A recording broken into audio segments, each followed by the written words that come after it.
fakta sejarah. Salah satunya, ada 3 negara saja di dunia ini merdekanya di bulan yang sama, di tahun yang sama, tetapi tanggalnya beda. Siapa bisa jawab? Apalagi yang fakultas sejarah, kalau nggak ngerti, awas kamu. Ayo, negara mana? Cepat. Ya, kalian bersejarah atau tidak ini? Kalau atau tidak, bukan fakultas sejarah harus tahu. Oke, supaya nggak habis waktu. Cepat. 9 Agustus setelah bom atom kedua. Indonesia 17 Agustus. Jerman 29 Agustus ketika Hitler mati. Tahun yang sama, yaitu tahun 45. Mari saya tunjukkan fakta ini.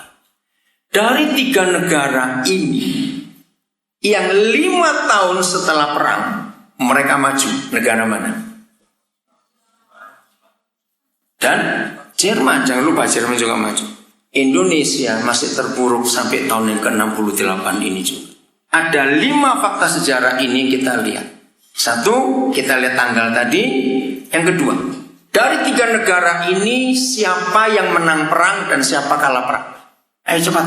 Dari 3 negara ini siapa yang kalah perang dan siapa menang perang? Ayo, siapa yang kalah perang, siapa menang perang dari 3 negara? Ayo cepat. Jepang kalah perang, mana lagi?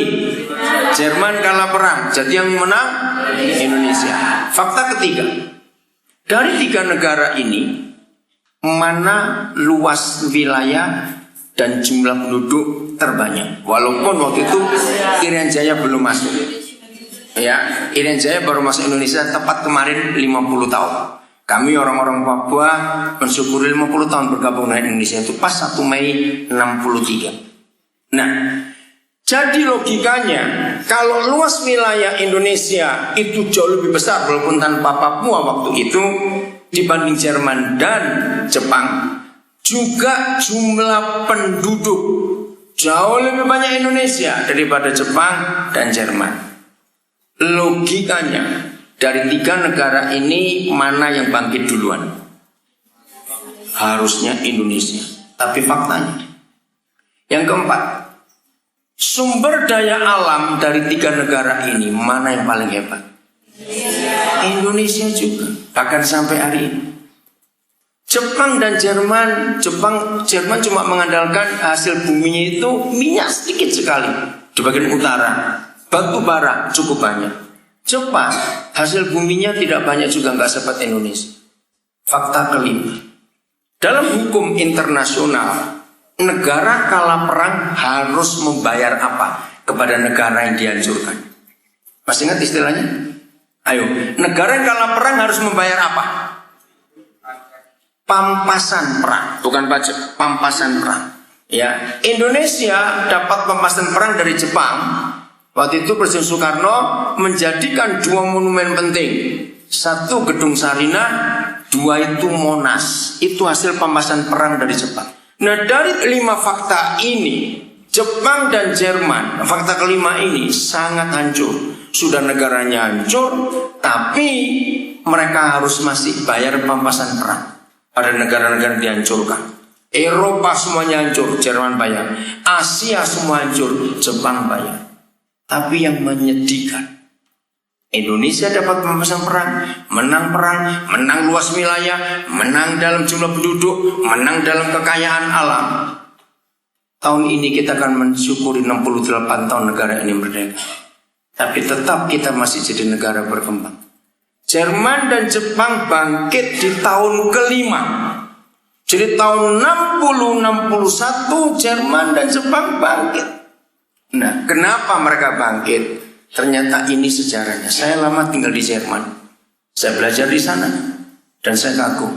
Karena negara itu begitu perang selesai, maka pendidikan dinomorsatukan. Begitu pula Jepang. Saudara buka sejarah. Ketika bom atom yang kedua dinyatakan selesai, maka pejabat kekaisaran mengatakan pada kaisar itu, yang mulia, sudah selesai perang. Begitu Kaisar Hirohito bangkit, ini sejarah. Yang Kaisar Hirohito tanyakan kalimat pertama yang keluar dari mulut Kaisar pemimpin Jepang yang diaku sebagai keturunan Dewa Matahari. Ini kalimatnya, hitung Berapa guru yang selamat? Waktu saya temukan itu saya menangis. Ini yang menyebabkan kenapa Indonesia terpuruk sampai hari ini. Karena sejak awal kemerdekaan sampai sekarang Indonesia belum menang dalam hal pendidikan. Bahkan yang terakhir menyedihkan, ujian nasional amburadul seperti itu. Kita diejek oleh negara-negara tetangga. Masa ngurus gitu aja nggak bisa. 68 tahun merdeka. Ketika panitia menyodorkan kepada saya tema yang sangat menantang, dan saya berani korbankan waktu saya untuk yang lain, karena ini penting. Walaupun jumlah kita kok dibanding penduduk Indonesia nggak ada artinya. Ini pun maaf, kalau semuanya nggak jadi guru. Tapi tetap dari jumlah yang ada hari ini, di Hari Pendidikan Nasional yang ditetapkan oleh pemerintah, maka harapan yang besar ada di tangan saudara semua. Setuju? Guru, profesi atau panggilan. Tadi Bu Ketua Dekan sudah menjelaskan, kata panggilan bisa arti konotasi lain. Supaya nggak lari jauh-jauh, saya langsung berkata, profesi itu bicara otak, panggilan itu bicara hati. Jadi otak dan hati harus dipadukan seperti dua sisi mata uang. Betul? Ilustrasinya begini. Siapa yang bangga kalau punya uang 100 ribuan? Asli lu 3.000 lembar, itu berapa juta? Cepat aja, cepat. 100 ribu ke 3.000 itu berapa? 0,5 tambah 0,3 berapa ya? 100 ribuan 3.000 lembar, cepetan. Aduh, 300 juta asli. Tapi yang sebelah belum ada gambarnya. Asli, tapi belum ada gambarnya. Laku nggak uang itu? Nah, profesi guru dan panggilan guru tidak bisa dilepaskan. Maafkan saya kalau ini bukan di hati panitia, karena saya belum tanya langsung panitia. Karena profesi bicara otak, panggilan bicara hati. Bayangkan kalau ada guru hanya punya hati, nggak punya otak. Maaf yang tersinggung sama nggak punya otaknya. Terus yang mau diajar apa? Tapi ada guru otaknya hebat, hatinya tumpul. Maka seperti kasus UN yang terakhir ini. Saya berkata karena saya menangani 64 sekolah di 10 provinsi di Indonesia ini. Jadi waktu UN terakhir saya ikut kalang kabut juga.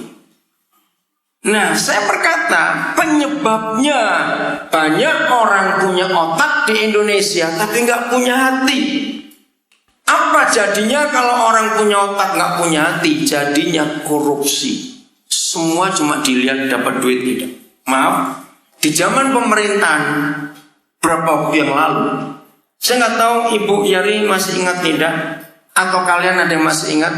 Waktu itu salah satu keturunan penguasa minta sepatu anak SD, SMP, SMA mau diseragamkan. Saya bilang ini gila betul. Kira-kira kenapa saya berkata gila? Yang dipikir adalah duit, termasuk UN. Mengapa kacau? Karena duit. Negara sebesar ini transportasi masih terhambat. Nggak mungkin dicetak satu tempat saja. Bagaimana distribusinya? Mengerikan. Nah itu bahayanya. Orang punya otak nggak punya hati, dia akan jahat. Orang punya hati nggak punya otak, maka dia nggak bisa buat apa. Jadi profesi dan panggilan harus dipadu. Oke, saya cerita sejarah kata panggilan. Abad pertengahan, kata panggilan ini muncul di negara Inggris. Itu pada tahun 1300 sampai 1600-an.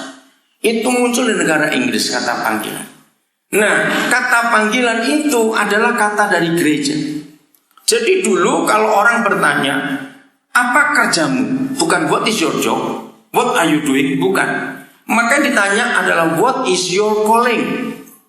Panggilanmu itu apa? Nah, kata ini sangat dominan di Eropa pada abad pertengahan. Karena begitu orang mendengar kata panggilan, Mereka langsung tahu yang dicari adalah pengabdianmu itu apa. Semua kita perlu duit untuk hidup, betul? Nggak boleh kita munafik. Saya sering berkata begini, jangan lagi yang hidup, mati aja nggak ada yang gratis. Ya betul. Siapa yang dengar tetangganya belum lama meninggal, paling murah biaya penguburan itu nggak bisa 1 juta sekarang ini. Bayangkan mati aja nggak gratis, apalagi hidup. Tapi jangan sampai profesi saudara nanti itu menjadi kendaraan untuk jadi kaya. Saya ulangi kata-kata ini, jangan sampai profesi saudara nanti adalah guru itu menjadi kendaraan untuk saudara jadi kaya, walaupun kita perlu uang untuk hidup. Nah, jadi saya kembali sedikit, sejarah mencatat mengapa Jerman dan Jepang maju di tahun kelima setelah perang, kalah perang mereka. Karena dua negara itu mengutamakan pendidikan. Sungguh 2 hari ini kami berharap, semua kita berharap, panitia saya minta ya kata Salatiga ini diganti. Workshop mencari ikon pendidikan Salatiga, kalau boleh, Indonesia. Dari Salatiga harus ke Indonesia, dan dari Indonesia harus ke dunia. Setuju? Dari 2 hari pertemuan ini, kalau perlu nanti panitia tolong keluarkan apa? Deklarasi Salatiga, atau keputusan Salatiga, atau istilah apa? Karena ini penting.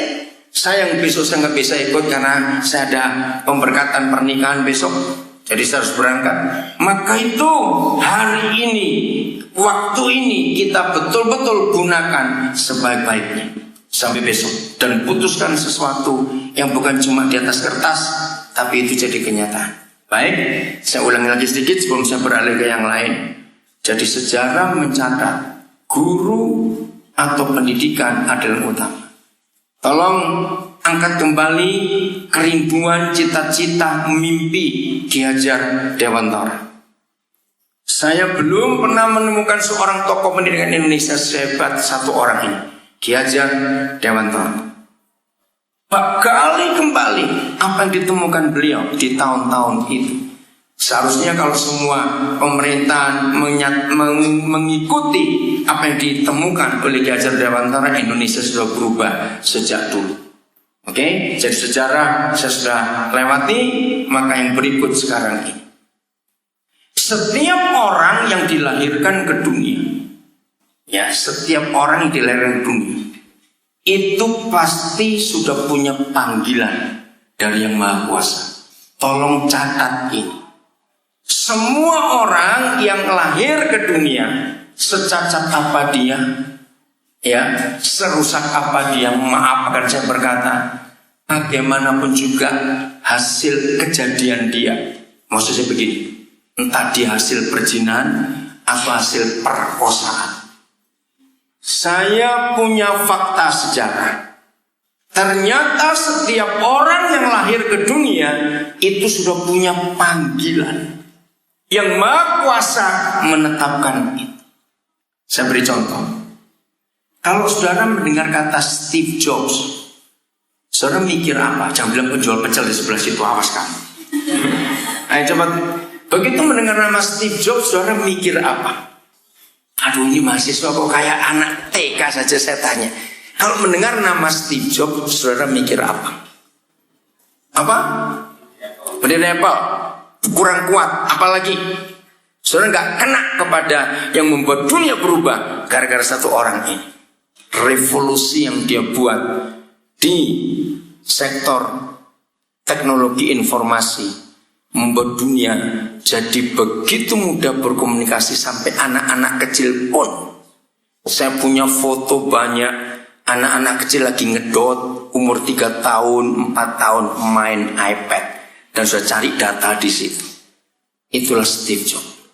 Maaf, saudara tahu di hasil perzinahan, ibunya seorang mahasiswi semester 2. Pacaran dengan mahasiswa semester 4. Terjadi free sex, hamillah dia. Kakek nenek dari pihak ibu dari Steve Jobs tidak menyetujui anak ini karena bapaknya orang Arab, bapak ibunya orang Amerika. Maksa untuk digugurkan sejak kandungan diketahui. Tapi ibunya nggak mau si mahasiswi ini. Kandungan usia 5 bulan. Si mahasiswi bertemu dengan keluarga Paul Jobs. Dalam kandungan 5 bulan itu, bayi ini langsung diadopsi, langsung diterima sebagai anaknya. Tapi sayang, karena keluarga Paul Jobs pun tidak bisa sungguh-sungguh memelihara. Steve Jobs muda sangat miskin, untuk makan saja susah. Lalu dia ketemu kelompok agama Hare Krishna, Hindu latar belakangnya. Diberi makan oleh Hare Krishna, diberi tumpangan, diberi pakaian, diberi sepatu. Maka itu sampai hari matinya 5 Oktober 2011 yang lalu, Steve Jobs sebagai pemeluk Hindu yang taat. Karena masa kecilnya yang habis-habisan, dia merasa berterima kasih kepada kelompok Hare Krishna. Nah, siapa nyangka anak yang terbuang, bahkan tertolak, kakek neneknya marah, buang bayi itu. Bayangkan kalau ibunya menuruti permintaan orang tuanya, kita nggak akan menikmati hidup semudah ini. Jadi itulah panggilan Steve Jobs. Kalau saudara baca sejarah Steve Jobs akan mengharukan sekali. Dia tidak pernah minta yang macam-macam, orangnya sangat sederhana. Kenapa dia bisa menemukan iPad? Sebuah laptop yang sederhana tanpa kabel. Karena begini, dia tuh ngelihat di mana-mana betapa ribetnya mahasiswa, CEO, dosen, pembicara itu kalau mau buat seperti ini, cari kabel colokannya di mana. Wah, ribet sekali. Utar otaknya. Nah, terus dia nemukan touchscreen yang nggak perlu keypad, nggak perlu alat apa itu huruf-huruf itu. Simple. Dia nggak pernah pakai jas, nggak pernah pakai dasi. Bajunya cuma 2 warna dan 1 model. Kaos polo, warnanya cuma 2, biru dan abu-abu. Dan celananya jeans. Ketemu presiden pun begitu. Orangnya sangat sederhana karena dia kecilnya miskin. Dia nggak ingin yang mewah-mewah. Itu panggilannya. Kalau saya nyebut nama Thomas Alva Edison, saudara mikir apa? Ayo, mikir apa? Penemu bola lampu. Apa panggilan? Nah, kalau kita lihat pendidikan, ampun dah. Ada kalau Thomas Alva Edison hidup hari ini, dia pasti nggak akan kuliah di UKSW. Karena dia cuma kelas 3 SD, mau naik kelas 4 dikeluarkan. Karena dia punya penyakit dialeksia, nggak bisa nyusun kata jadi kalimat, dia nggak bisa. Tapi siapa ngira dia punya panggilan yang luar biasa. Mengapa bola lampu dia bisa temukan? Waktu itu di kota New York, dia melihat pegawai-pegawai kota madya. Itu kalau winter sangat tersiksa. Karena apa? Setiap perempatan dan pertigaan harus ada minimal 2 orang pegawai kota yang menjaga sambil kedinginan, badai salju. Menjaga apa? Obor untuk penerang pertigaan dan perempat itu nggak boleh mati kena terpaan badai salju. Begitu mati, mereka harus nyalakan lagi. Nungguin sampai jam yang ditempatkan pemerintah 10 atau 11 malam baru boleh gelap. Nah, waktu Thomas Alva Edison melihat perjuangan mereka seperti itu, panggilan hatinya muncul. Aku harus menemukan sesuatu supaya orang-orang ini tidak tersiksa. Kalau saya nyebut nama Alexander Graham Bell, saudara mikir apa? Ya, jangan bilang geduk, awas ya. Telepon. Tahu sejarahnya kenapa dia bisa menemukan telepon? Panggilan hatinya. Berkata begini, waktu itu perang saudara lagi berkecamuk luar biasa. Nah, dia melihat banyak tentara. Dia nggak pro utara, nggak pro selatan. Hatinya melihat tentara-tentara itu ternyata banyak yang mati konyol. Kenapa mati konyol? Karena kan belum ada kendaraan. Waktu itu pakai kuda, belum ada mobil. Begitu dor luka belum mati, kuda cari ke palang merah di mana? Ini belum nyampe palang merah sudah mati duluan tuh prajurit. Nah, Alexander Graham Bell masih muda. Dia tuh menangis. Dia berkata, Tuhan beri aku sesuatu supaya orang-orang ini bisa selamat, nggak mati konyol. Nah dia ingat masih kecil, sama seperti kita semua dulu masih kecil. Mana ingat pakai kaleng, sebagai benang atau senar, halu-haluan dengan teman kita sebelah sana. Nah, ternyata itu ada di semua anak di dunia ini. Nah, alas tentara dalam Graham melihat itu. Kalau ini bisa dimodifikasi, jadilah sesuatu yang luar biasa. Koran kemarin saya baca, waktu saya masih ada di Australia, ternyata rekaman suara yang pertama kali direkam oleh Graham Bell tahun 1855 baru diperdengarkan minggu lalu secara utuh karena penemuan teknologi digital yang luar biasa. Hebat sekali. Sebut siapa lagi kalau saya menyebut panggilan itu. Maka itu bagian pertama ini saya ingin menekankan panggilan saudara, bukan profesi. Sebab profesi itu bisa dipelajari, tapi panggilan itu dari hati. Betul? Itu dialami dari kecil. 90% orang terima panggilan itu karena masa kecilnya melihat sesuatu yang mempengaruhi kepribadiannya. Nah, ini yang kita harus tahu. Koran Kompas kemarin, ya kalau baca sosok cari, kalau ada di perpustakaan atau rumah teman, sosok. Ternyata di Indonesia ada seorang filantropis. Apa kata filantropis? Orang yang punya hati untuk menolong orang-orang susah yang lain. Ternyata orang Indonesia ada yang terkenal di Amerika yang punya Bank Mayapada, Bapak Tahir. Nah, berapa waktu yang lalu dia menyumbangkan bersama Gates Foundation, Bill and Linda Gates Foundation, $1 juta Amerika. Itu sekian triliun rupiah. Waktu saya baca itu, wow, di Indonesia ada orang sehebat itu. Nah ternyata, kenapa dia sudah kaya punya hati? Waktu dia masih kecil, ibunya janda. Kerjaan ibunya itu cuma ngecat becak. Catat itu. Kenapa perempuan ngecat becak? Memang dia punya seni, tapi nggak ada kerjaan lain. Jadi di situ dia bisa memberi makan anak-anaknya. Nah Bapak Tahir muda ini ingat penderitaan ibunya waktu masih kecil. Maka panggilannya sekarang setelah dia kaya, dia sudah nyekolahkan ribuan orang. Kalau dia jalan, lalu lihat ada anak-anak menjual koran di pinggir jalan, dia minta supirnya berhenti, tanyain mana rumahnya, didatangi, didata sekolahan. Dari anak-anak jalanan di sekolahan itu sudah banyak yang jadi dokter, ya dokter, orang-orang hebat jadi pengusaha. Nah itu panggilan. Maka dalam acara ini jelas nggak bisa bahas satu persatu dari saudara, tapi dalam rembuk workshop nanti bisa. Temukan panggilanmu apa. Satu-satunya hal yang tidak boleh ikut dalam panggilan setiap kita adalah kalimat ini, aku dapat uang berapa nanti. Dijauhkan Tuhan dari setiap orang yang bicara panggilan atas hidupnya dengan berkata, aku dapat uang berapa nanti. Orang yang bicara panggilan, dia nggak akan bicara uang, malah dia akan memberi uang itu. Catat kalimat ini. Panggilan itu tidak boleh disertakan dengan dapat uang berapa. Panggilan itu tidak ada hubungan dengan uang. Artinya aku dapat berapa. Maaf saya tegaskan. Jadi selama nanti saudara jadi guru, hanya mikir gajiku berapa, tapi tanpa mikir bagaimana caranya anak-anak itu bisa pandai, maka celaka.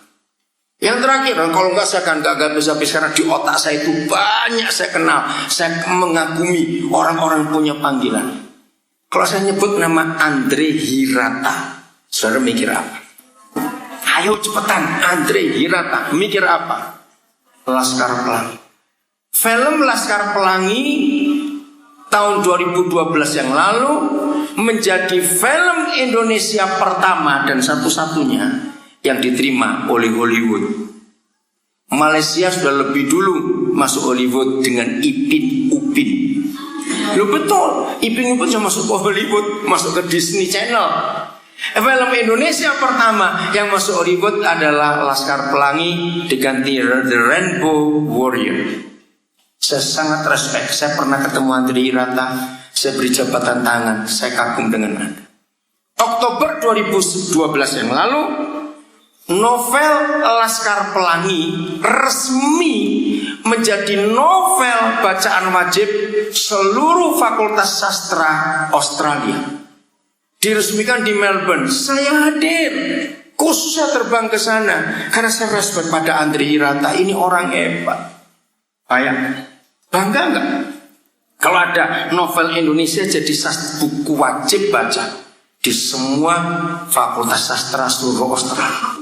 Kenapa Andri Hirata bisa buat film sehebat itu? Karena panggilannya. Ketika dia ke Belitung Timur, dia melihat ada guru dari sekolah Muhammadiyah.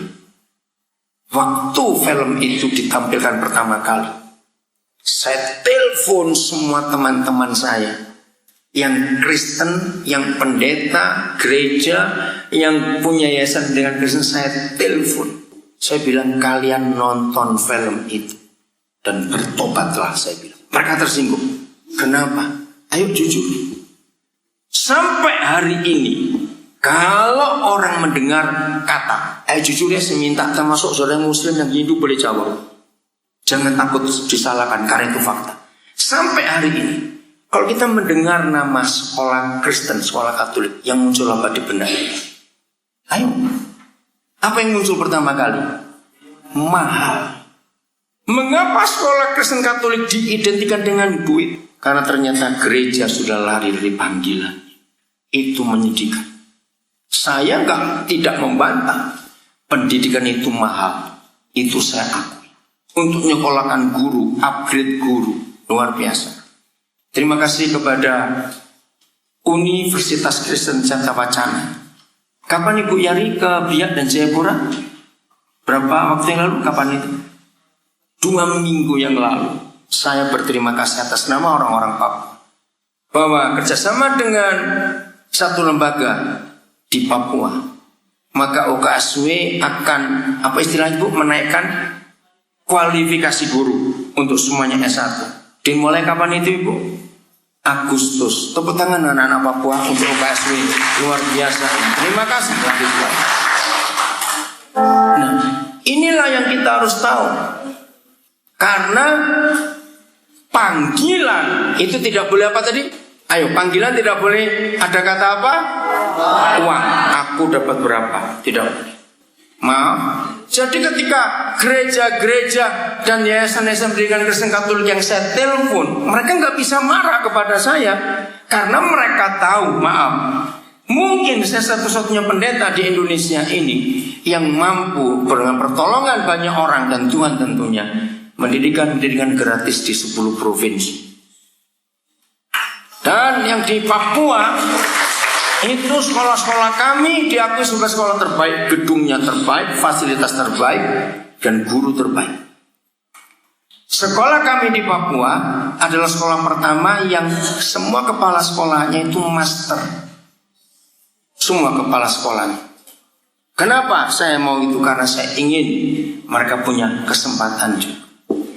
Dan ini yang kita harus kerjakan. Karena bukan duit yang dicari, tapi panggilan dan menyekolahkan orang-orang yang hebat. Saya cuma cerita, ya, karena begitu kuat panggilan dalam hidup saya.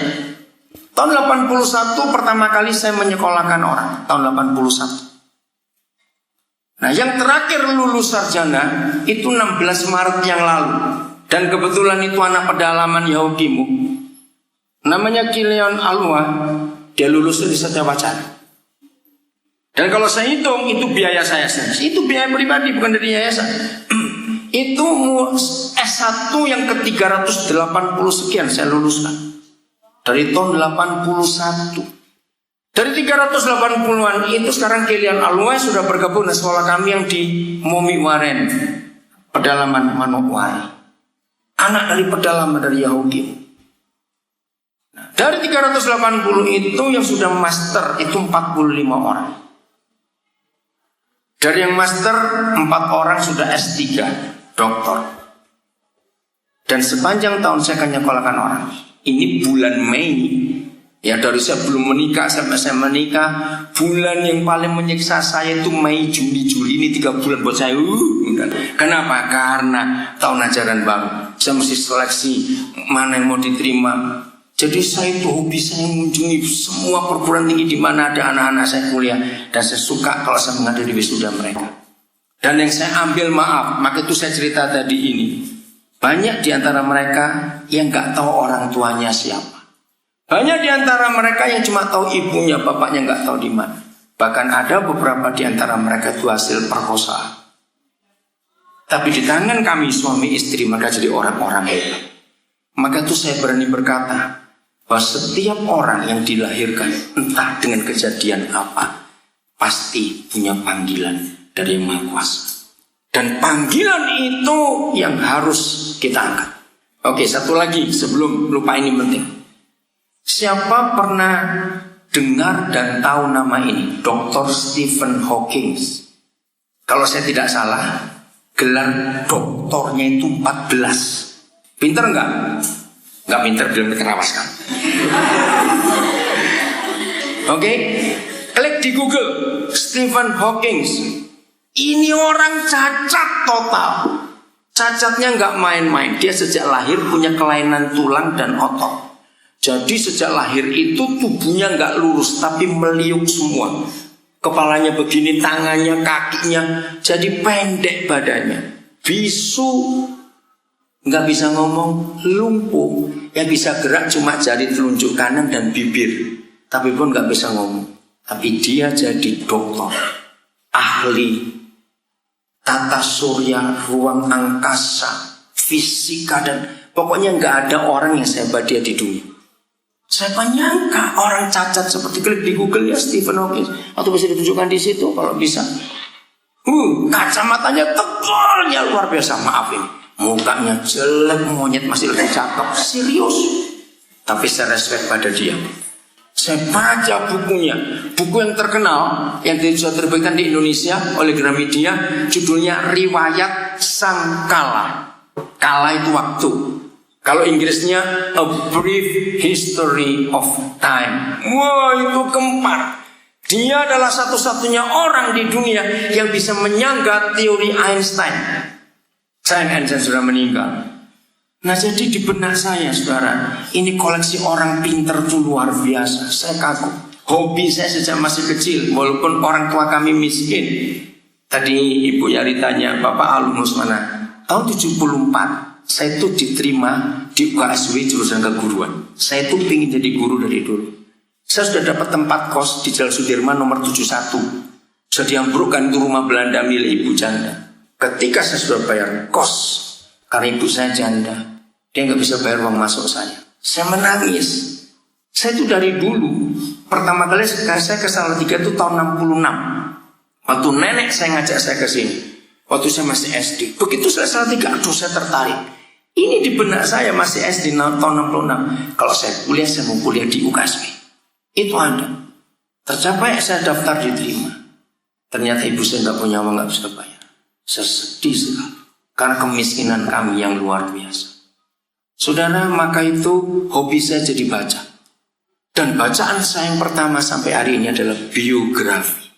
Maka itu tolong kalian sebagai mahasiswa, rajinlah membaca. Kalau punya uang jangan ganti-ganti handphone. Awas kamu mata handphonean. Cepat miskin kamu. Tahu mata handphonean?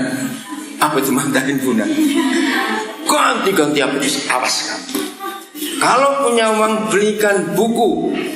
Oke, kalau toh di sini ada yang mahasiswa masih pakai Nokia 3315, saya respect pada kamu. Itu sekarang jadi ganjel pintu juga laku sudah. Tapi gak apa-apa. Beli buku, setuju? Buku itu kekayaan yang tak ternilai. Ajarkan anak-anak kecil pun rajin baca buku. Nah, itu panggilan. Oke, setuju ya? Kalau profesi saya gak usah bahas banyak. Karena apa? Itu bisa sekolah kok. Gak punya uang pun sekarang pakai internet. Betul? Harvard University, tahu di mana itu? Jangan bilang di Boyolali, awas kamu. Cepat jawab. Harvard University di mana? Ayo cepat. Sekolah apa yang paling hebat? Hai, kalian ini gimana? Itu sekolah Kristen. Ya. Harvard, dari UKSW ada kerjasama juga dengan sana. Saya tahu itu sekolah hukum yang paling terkenal. Barack Obama dari situ, Bill Clinton dari situ, Hillary Clinton dari situ, Michelle Obama dari situ. Itu Harvard itu hukum, sekolah hukumnya paling hebat. Nah di Harvard itu lahir orang-orang hebat. Di Indonesia ada berapa tokoh yang lulusan sana. Kenapa? Karena ada orang-orang yang punya panggilan. Siapa tahu sejarahnya Stanford University. Yang terakhir 2005 Steve Jobs pidato di hadapan ribuan wisudawan-wisudawati.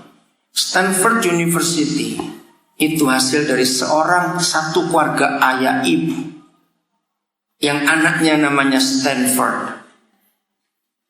Ingin mengabdikan kehebatan anaknya, maka orang tua ini investkan seluruh kekayaannya. Dan berdirilah Stanford University sampai hari ini. Stanford University adalah universitas ketiga terbaik di dunia, bukan cuma di Amerika. Karena sejarah panggilan ayah ibu untuk anak satu-satu.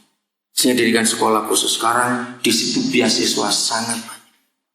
Maka itu untuk profesi saya nggak bahas banyak karena itu bisa dicari. Nah, Harvard itu sudah menyiapkan sekian banyak fakultas yang online belajar gratis. Maka itu kalau kamu punya handphone yang bisa internet, kamu pakai pornografi terus buta matamu, tahu nggak? Jangan marah saya ngomong itu, betul tidak? Kalau itu yang mempengaruhi otakmu, maaf saya berkata, akan ajar apa pada murid-muridmu nanti? Gunakan kalau saudara punya akses internet lewat handphone apalagi laptop. Cari online gratis dari banyak perguruan tinggi dunia sekarang ini. Belajarlah di situ. Maka saudara akan jadi orang-orang profesional. Saya marah kalau melihat mahasiswa punya fasilitas internet, tapi yang dicari film, terus main game. Saya tuh gemes betul. Kalau bahasa Jawa, mentol tak kepokin dasmu dulu. Tahu bahasa Jawa itu? Sengkel ya. Jangan marah saya ngomong. Setuju Bu Yari ya? Yang nggak Jawa tanya yang Jawa. Apa artinya tadi gitu? Masa punya barang sehebat itu kalian nggak gunakan untuk belajar? Gunakan. Satu aja. Untuk jadi orang profesional. Satu monggo Bu, selamat ya. Tepuk tangannya buat Bu Ibu Dekan yang luar biasa. Makasih Bu Yari. Iya. Satu saja untuk jadi seorang profesi. Ya. Baca buku. Bukan gelarnya, setuju? Baca buku sebanyak-banyaknya. Maka kalian akan jadi orang hebat. Nah, saya mengutip Nabi Isa, Tuhan Yesus pernah berkata, nah, dosen yang terbaik itu ternyata anak-anak. Kaget bukan? Ini Nabi Isa menulis. Saya ulangi lagi, dosen terbaik ternyata anak-anak. Karena Tuhan Yesus berkata, belajarlah kepada anak-anak. Nah, sekian puluh persen ilmu pengetahuan yang saya pelajari kalau saya kumpul anak-anak, saya perhatikan mereka tuh lagi mikir apa, mereka tuh kenapa, mereka tuh bagaimana. Dan ini luar biasa. Nah, dari mana saya kembangkan ilmu itu? Dari Nabi Musa. Nabi Musa pernah menulis, kalau ingin tahu di mana tulisan Nabi Musa, Ulangan 6 ayat 7. Nabi Musa menulis begini. Nah, Nabi Musa itu diakui seluruh bangsa di dunia, termasuk negara komunis sekalipun mengakui bahwa di dunia pernah ada orang namanya Musa. Kenapa? Karena Musa adalah orang pertama di dunia yang menuliskan akar hukum pidana dan hukum perdata. Sebelum Musa tidak ada orang lain yang pernah menuliskan akar hukum. Maka itu kalau orang belajar hukum di negara mana saja, agama apa saja, mereka harus membuka kitab Musa. Karena dia pemberi hukum. Nah, di dua kitab suci agama besar di dunia ada kitab suci Al-Quran dan kitab suci Injil. Musa menuliskan hukum-hukum itu. Nah, salah satunya adalah Ulangan 6 ayat 7. Dari situ kita menemukan begini. Siapa yang pernah menyelidiki mengapa semua anak kecil, balita khususnya atau 10 tahun, Kalau mau tidur minta apa dulu? Dongeng. Saya sudah keliling 40 negara kurang lebih di dunia. Dan kalau saya keliling bersama istri saya, maka saya akan cari anak-anak. Ada apa dengan anak-anak? Ternyata semua negara di dunia anak-anaknya sama, yaitu minta dongeng sebelum tidur. Lalu saya gabung dengan children psychology, ilmu jiwa anak-anak. Siapa pernah menanyakan? Ini kan belum punya anak semua toh? Awas semua punya anak di sini. Enggak. Kenapa di tertawa? Oke. Siapa pernah menanyakan? Kalau kita lihat bayi lagi tidur, nyenyak betul, tiba-tiba bisa senyum, betul enggak? Lain kali nangis. Siapa pernah tahu jawabannya? Kenapa mereka begitu? Mimpi. Kenapa harus mimpi? Nah ini dia, Tuhan kita itu adil luar biasa. Dengar ya, disebut pandai. Catat yang kata ini ya, disebut pandai itu bukan karena gelarnya dan kuliah di mana. Saya ulangi lagi, disebut pandai itu bukan karena gelarnya atau sekolah di mana. Disebut pandai itu kalau imajinasinya benar. Catat ya, imajinasi. Nah, imajinasi itu ternyata benih dari sebuah profesi. Saya ulangi lagi, imajinasi itu adalah benih yang kalau ditanam dari balita, dia akan tumbuh jadi pohon yang besar dan pohonnya namanya intelektual. Ayo kita lihat. Bayangkan kalau ada orang punya pabrik HP, terus nggak menyewa orang-orang yang punya imajinasi hebat. Bangkrut atau laku HP-nya? Pabriknya tutup atau laku? Kenapa? Kenapa perlu ada orang imajinasi? Monoton. Nggak ada hal baru. Ternyata imajinasi itu tidak bisa dipelajari. Menurut kitab Musa tadi, imajinasi itu ditolong oleh situasi. Jadi mengapa balita itu mimpinya puluhan kali dalam satu hari? Catat kalian, catat. Jadi balita itu mimpinya puluhan kali dalam sehari. Maka itu kalau mereka mimpi yang menakutkan, mereka nangis. Kalau mereka mimpi yang menyenangkan, mereka tersenyum. Nah, Tuhan adil. Modal mimpinya adalah dongeng sebelum tidur.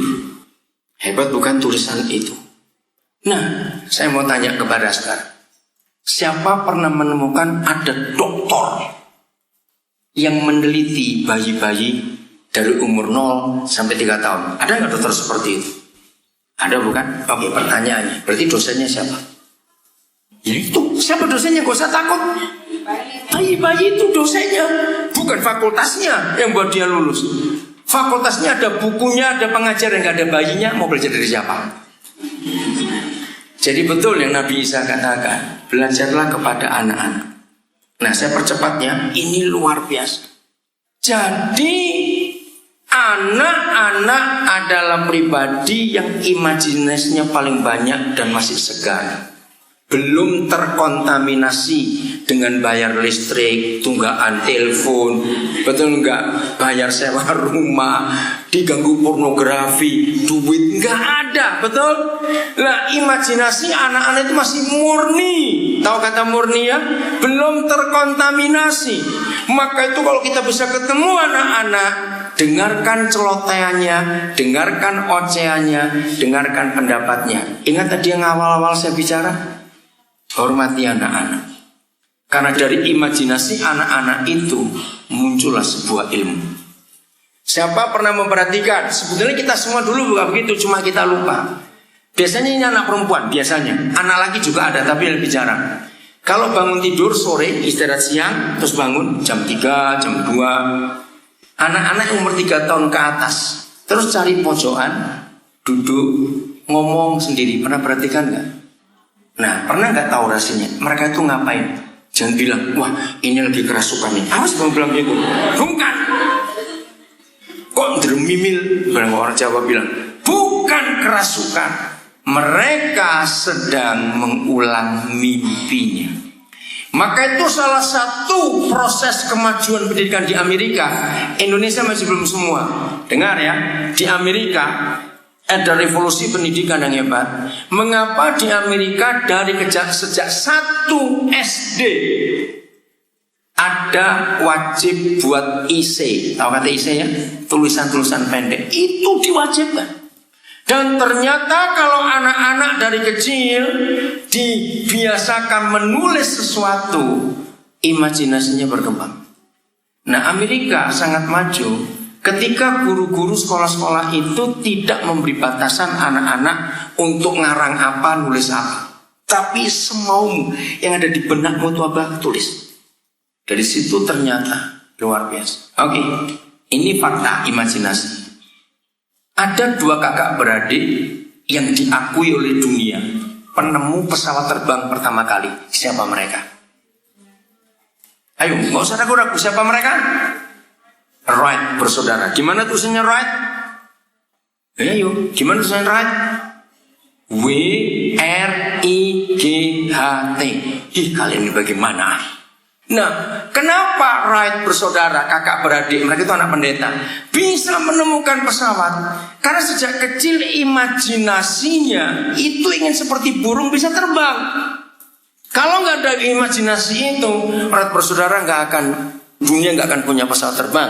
Nah itu Stephen Hawking.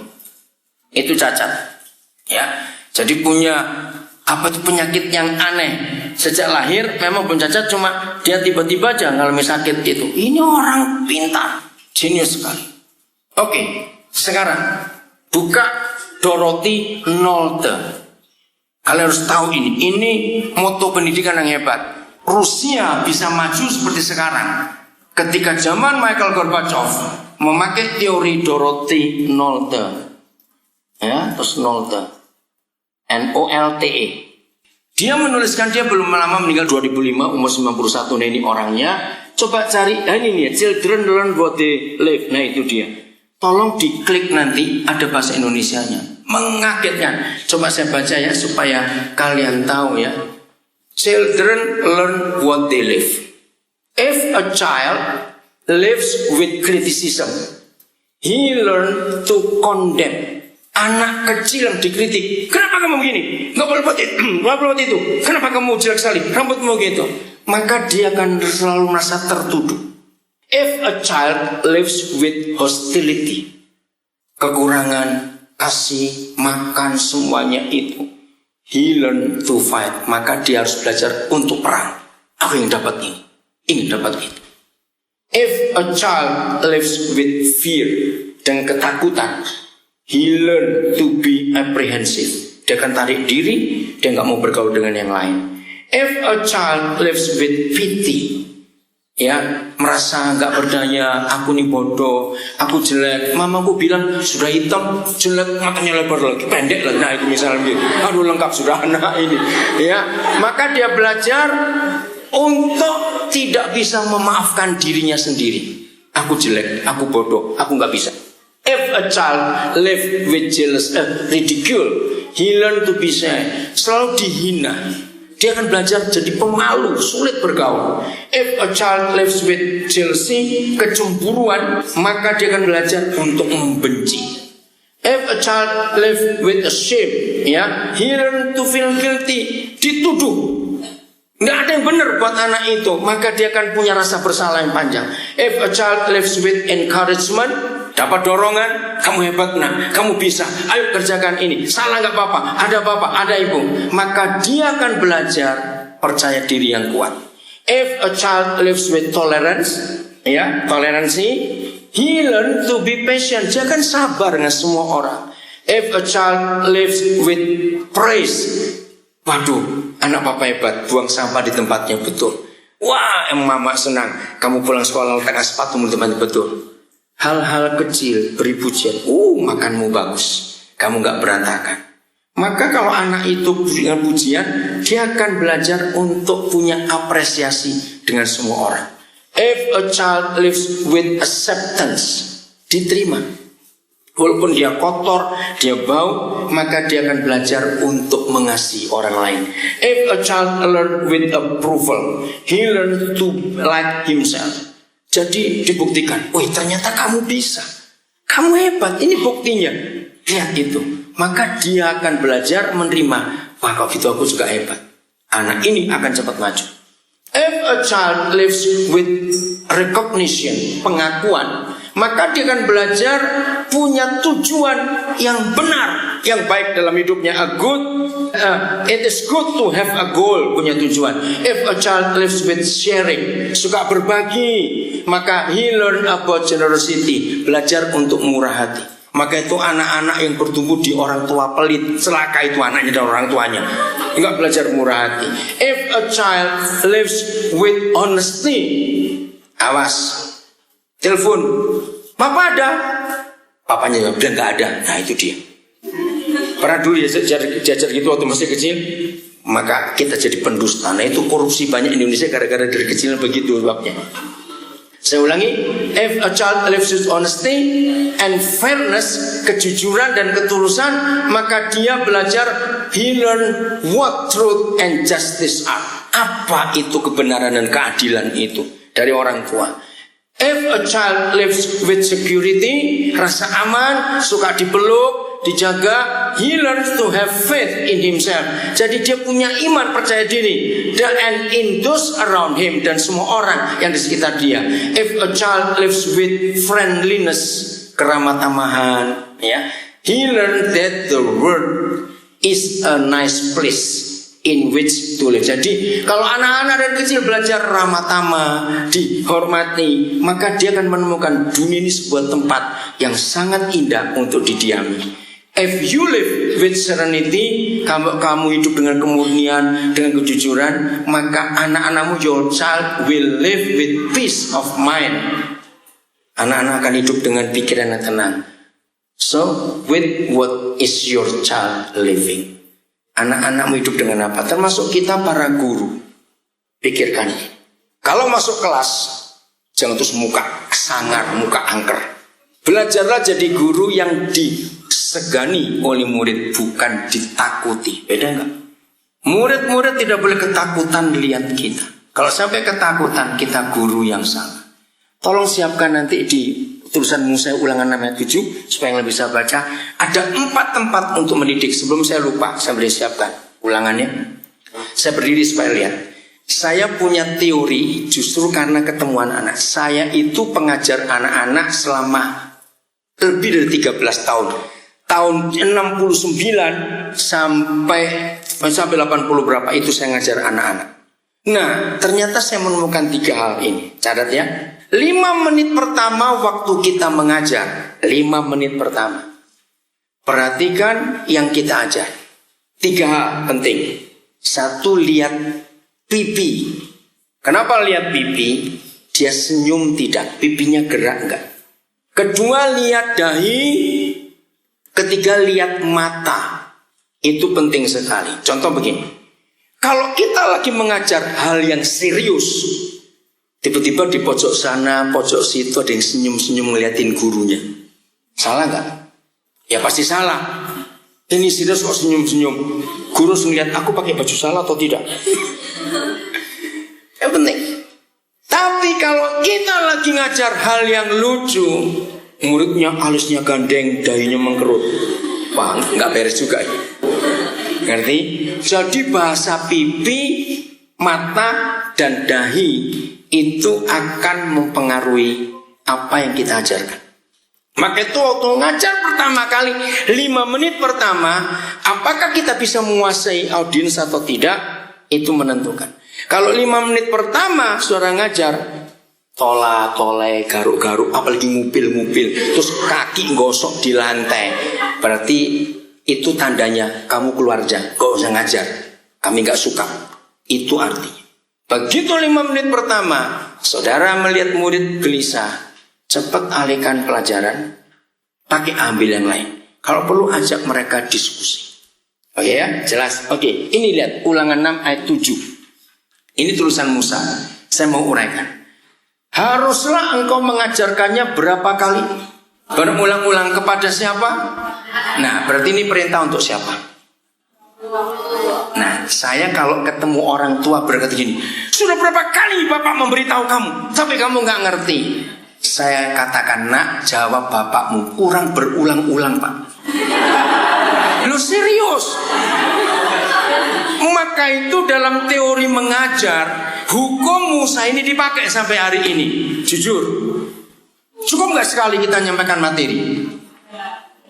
Berulang-ulang. Maka itu kitab ini namanya kitab ulangan. Itu pengulangan memang kepada anak-anak. Dan tidak cuma mengajar. Inilah keberhasilan pendidikan Amerika ketika mereka kembali ke hukum ini.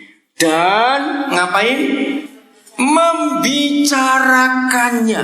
Ini stop. Keluarkan kata membicarakan. Maka itu dari tadi saya pakai teori ini. Saya kalau ngajar di kelas mana saja, di kelompok mana saja, saya pasti ngajak interaksi yang mendengar. Karena hukum ini yang saya pakai. Dan membicarakannya. Apa kata lain membicarakan? Diskusikan. Nah, ini yang saya pakai. Jadi anak kecil jangan diremehkan. Setuju? Mereka itu punya pendapat brilian pendapatnya. Karena pendapat anak kecil, ide anak kecil, imajinasi anak kecil itu murni. Karena tadi itu belum dipengaruhi duit dan macam-macam. Itu hebatnya imajinasi dan pendapat anak kecil. Satu kali saya pergi dengan satu keluarga yang saya kenal, ya, istrinya duduk dengan mangkuk anaknya masih kecil. Si suami nyetir, kami di belakang, saya dengan istri saya. Kami lagi ngomong-ngomong. Nah, anak kecil ini baru umur belum 5 tahun, 4 tahun lebih. Tiba-tiba dia nyeletuk, "Mami, saya bukan barang." Wih, ayo kaget gak anak sekecil itu ngomong situ? Wah, bahasa menarik. Kenapa dia? Ibunya bilang gini, enggak, dia tuh maksa mau berhenti sebenarnya di toko yang sana itu loh. Saya bilang, stop, ayo balik. Si bapak marah. Lihat itu gara-gara kami tuh. Om Dana minta balik. Bukan gara-gara aku, saya bilang. Hargai pendapat anak kecil. Kaget mereka.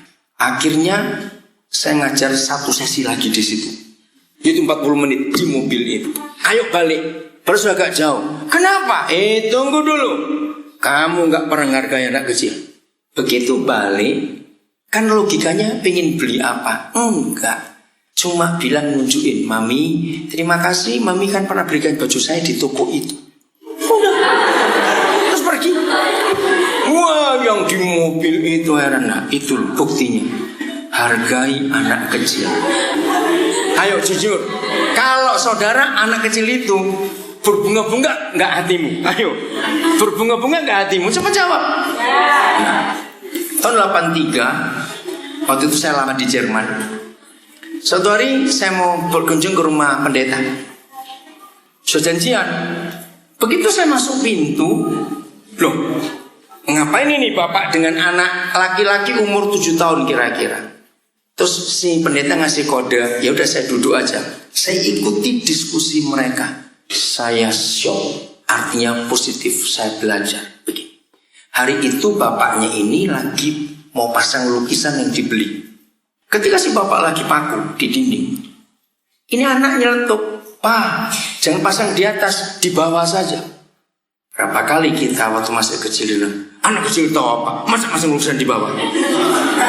Tapi si pendeta ini enggak, saya kaku karena ayat ini, hukum ini dipakai. Oke, jadi kamu mau papa pasang di mana? Di situ, di pojokan, di belakang sofa. Kan gak masuk akal. Tapi saya lihat bapaknya gak merendahkan. Itu saya kagum. Nah, pas saya masuk, nah kamu lihat, kalau lukisan dipasang di sini, bagaimana Om Daniel bisa lihat lukisannya di mana? Terus lihat wajah anak itu garuk-garuk, mukanya itu bicara 1000 macam kata. Ngerti maksudnya? Percaya nggak? Anak ini akan belajar sampai dia mati nanti. Lukisan jangan pasang di bawah. Ya atau tidak? Tanpa direndahkan, tanpa disalap, bapaknya mengikuti keinginan anak. Tahun 83 saya belajar itu. Luar biasa. Maka itu jangan meremehkan anak-anak. Sebab imajinasi dan pendapat mereka masih murni dan asli. Maka itu pantas Tuhan Yesus menyuruh kita belajar kepada mereka. Lanjut, di mana ada 4 tempat.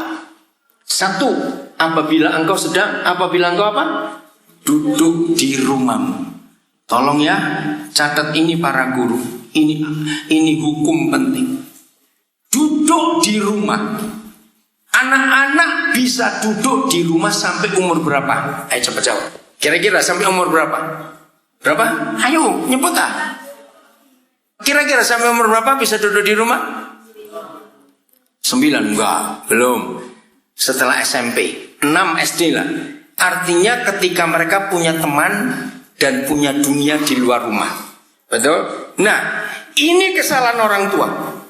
Ketika orang tua tidak menggunakan waktu yang ditulis Nabi Musa, waktu mereka masih kecil, orang tua sibuk di luar rumah. Anak-anak nggak ada yang ngajar di rumah. Ketika anak mulai remaja, mulai pulang malam, pulang pagi, orang tua baru buat aturan. Besok kamu duduk. Terjadi apa? Berontak. Disitulah generasi gap terjadi. Maka itu hukum ini luar biasa, masih berlaku sampai hari ini. Dengan kata lain, pendidikan terbaik itu di mana? Iya, di rumah. Siapa gurunya? Ayah ibu. Waktu duduk di rumah itu penting sekali. Nomor 2 di mana? Bukan dalam perjalanan. Mengapa semua anak kecil seminggu aja nggak diajak keluar rumah? Protes nggak? Protes. Nah, maka itu lihat anak-anak umur 3 tahun ke atas kalau dibawa keluar rumah, bampun cerewetnya. Ngelihat apa tanya, itu apa itu apa itu? Lihat dengar apa itu apa itu apa? Nah, banyak banyak orang tua bodoh berkata ini, masih kecil jangan banyak mulut, diam kamu. Dengarkan para calon guru, Tuhan yang menyuruh mereka cerewet dari kecil, tapi gurunya yang goblok. Siapa tadi? Orang tuanya ini. Padahal itu kesempatan mereka ingin tahu itu apa. Tempat ketiga di mana? Nah, kenapa waktu mau tidur minta dongeng? Ini hukumnya. Semua anak di dunia yang Maha Kuasa memberi naluri yang sama. Mau belajar, suka mimpi. Nah, waktu mau tidur itu terjadi interaksi dengan dongeng. Lalu dalam tidurnya Tuhan akan jadi sutradara dan anak-anak itu jadi aktornya. Maka itu saya marah, siapa pernah ketemu ibu-ibu begini, jam tidur anak, sinetron kesayangan ibu main. Ih, ada setan di jendela itu. Enggak tidur, awas kamu. Pernah dengar ibu berkata, ini ibu goblok betul, maaf saya berkata. Nanti anak itu mimpi setan tidurnya. Karena apa yang didengar sebelum tidur itu dibawa dalam alam mimpi. Maka itu ini tulisan hebat sekali. Betul tidak? Ini dahsyat betul. Maka itu kalau nanti saudara jadi guru, ada murid-murid yang bandel, nakal, nggak konsentrasi, jangan dibentak, jangan dimarahi. Ingat pelajaran teorinya Dorothy Nolte tadi. Pasti di rumah anak-anak ini kurang perhatian. Kalau di rumah sudah kenyang dibentak, di sekolah dibentak lagi, mati itu anak. Betul tidak? Mereka itu cari pembelaan. Ingat ya, saya menemukan dalam tulisan ini sebuah hukum begini. Ternyata buat anak-anak salah benar itu nggak ada, semuanya benar. Catat itu. Buat anak-anak salah benar tidak ada, pokoknya semuanya benar. Maka itu